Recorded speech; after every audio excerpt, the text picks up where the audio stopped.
আসসালামু আলাইকুম এভরিওয়ান, আপনারা সবাই কেমন আছেন? আল্লাহর অশেষ রহমত, আপনাদের সকলের দোয়া ও বরকত আমরা ভালো আছি। এই তো বাবার বাড়ি থেকে এসে কাপড় চোপড় ধুয়ে দিয়েছিলাম এগুলো নিয়ে।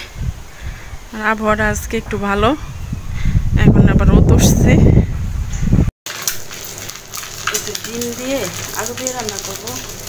আমার ছেলেটা হইলো সিদ্ধ আর আমার হলো ভাজা। এই যে আলু দিয়ে ডিম দিয়ে রান্না করবো, সিদ্ধ করা। তারপর মশলা দিয়ে আমি কষাই নিয়ে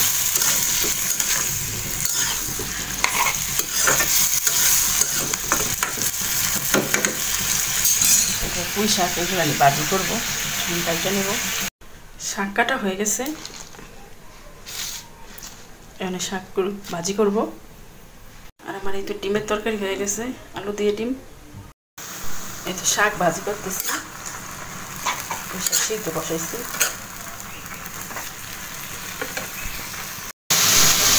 এই তো আমার শাক ভাজি হয়ে গেছে, পুঁই শাক ভাজি সুন্দর সবুজ সবুজ হয়েছে। শাক ভাজি করার সময় ভাইটা দিতে হয় না, না ডাইটা দিলে শাকটা অনেক সবুজ সবুজ হয়, সেটাও ভালো লাগে, দেখতে ভালো লাগে। এই তো শাক রান্নার ফাইনাল লুক, আমার পুঁই শাক রান্না হয়ে গেছে।